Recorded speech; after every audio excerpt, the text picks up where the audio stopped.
As adults, this produces a constant self-monitoring. Is this okay? Is this too much? Is this not enough? It produces shape-shifting in different environments.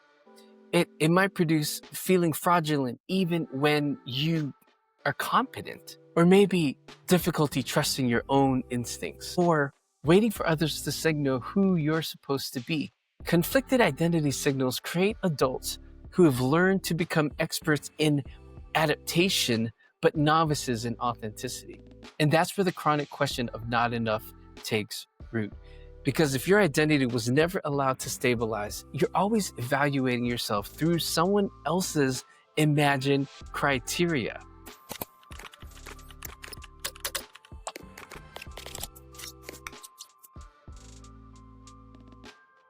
Have you ever wondered why you can accomplish so much, care for so many people, push through challenge after challenge, and still lie awake at night with that quiet, heavy question, why do I still feel not enough? If that question hits you a little hard, stay right here, because today we're going to walk through why this happens, where it starts, and most importantly, what to do next. Welcome to the channel. My name is Dr. Lem Usita. I am an identity coach, and I help adults understand the deeper layers of who they are, why they think the way they do, why they feel what they feel, and how to build a life rooted in a grounded, confident identity. If you're on a journey to understand yourself, find clarity, and break patterns that have followed you for years, you're in the right place. Make sure you subscribe so you don't miss the next episode in this identity series. So, the hidden psychology of not enough. People think feeling not enough is an emotion. It's not. It's an identity message, a story you internalized long before you were old enough to understand it. Let's break down the early experiences that most commonly embed this narrative. Number one, conditional affection. This is one of the deepest roots.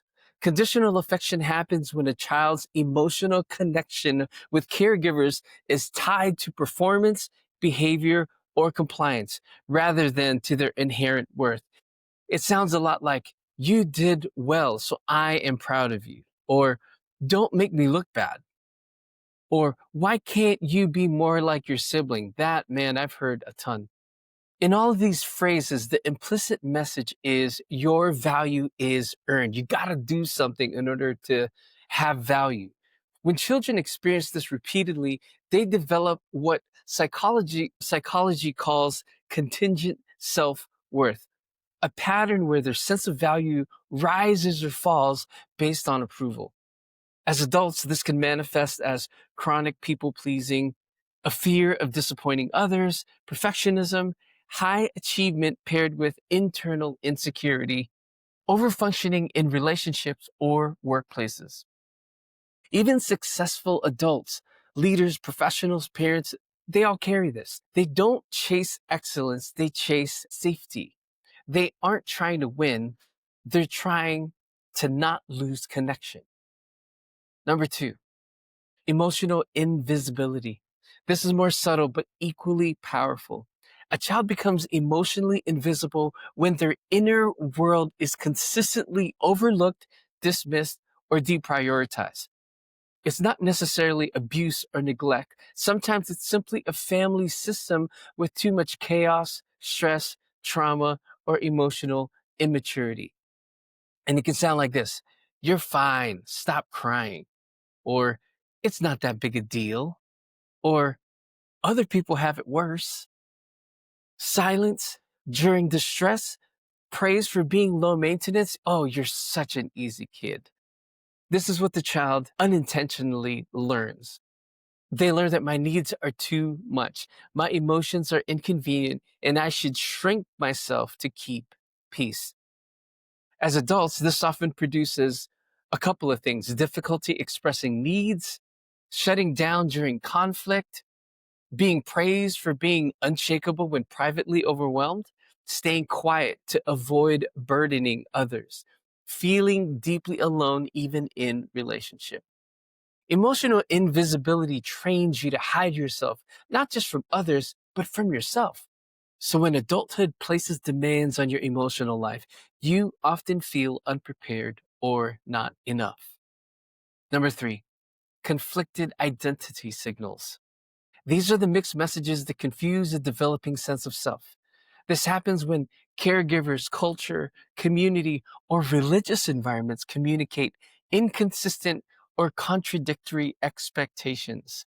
For example, it could sound like be strong, but don't show too much emotion, or be confident, but don't outshine anyone, or be honest unless the truth is uncomfortable, or maybe be yourself as long as it fits the mold.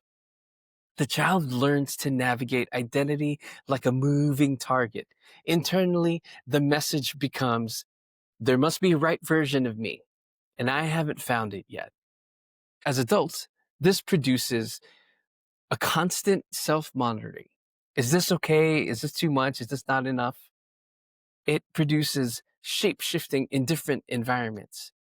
It might produce feeling fraudulent even when you are competent, or maybe difficulty trusting your own instincts, or waiting for others to signal who you're supposed to be. Conflicted identity signals create adults who have learned to become experts in adaptation, but novices in authenticity. And that's where the chronic question of not enough takes root.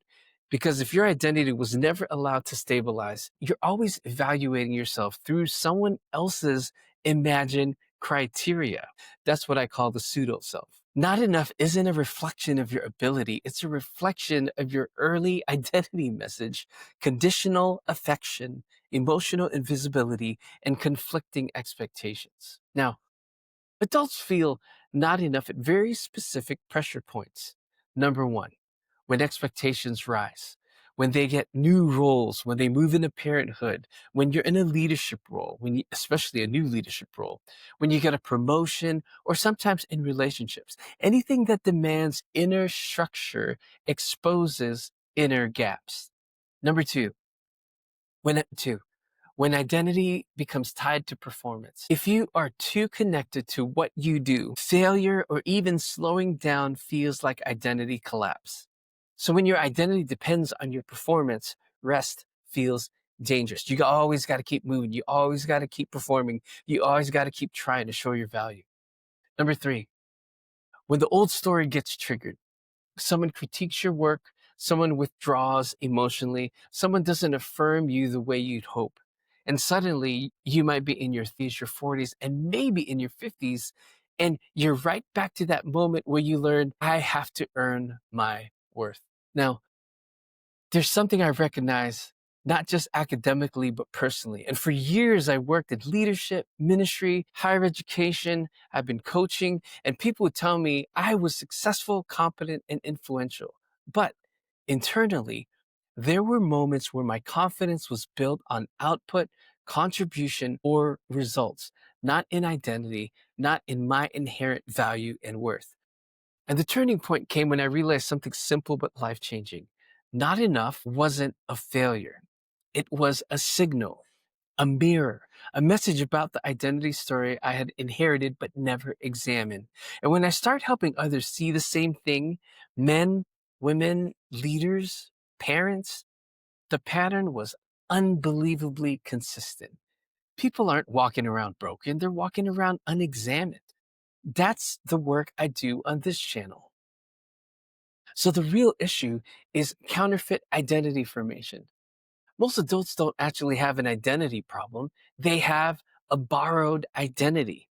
And a borrowed identity sounds like I'm the responsible one, or I'm the fixer, or I need to be the strong one, or I'm the performer, I'm the agreeable one. I'm the one who makes it all work. I've had a ton of friends who've said these things, and I've heard a lot of my friends say this.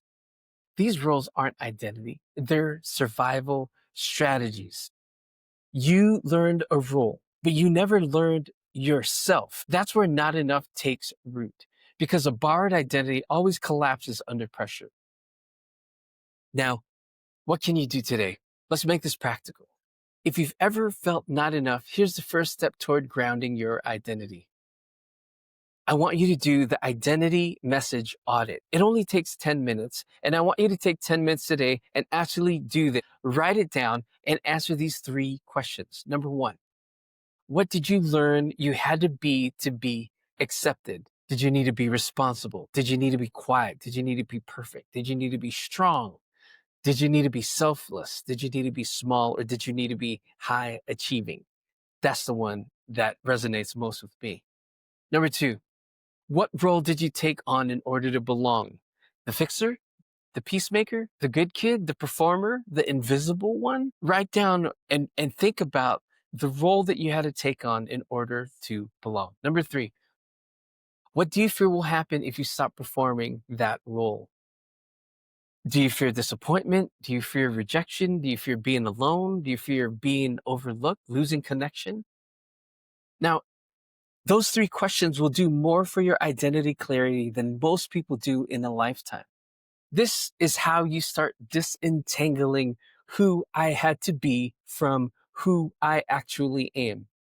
And when you separate those 2, the feelings of not enough loosens its grip. So if this conversation hits something in you, then you're on the right track. It means your identity is trying to speak. And on this channel, we do the work of uncovering the identity message you inherited, the roles you picked up along the way, and the patterns that shape how you see yourself. If that's a journey that you're on, please subscribe. The community is growing fast, and every week we break down another layer of identity development that'll help you live with more clarity, confidence, and grounded purpose. And before you click away, take those 3 questions seriously today. Your identity is worth that kind of attention. And I'll see you in the next one. Don't forget, be unique, but belong. Thanks.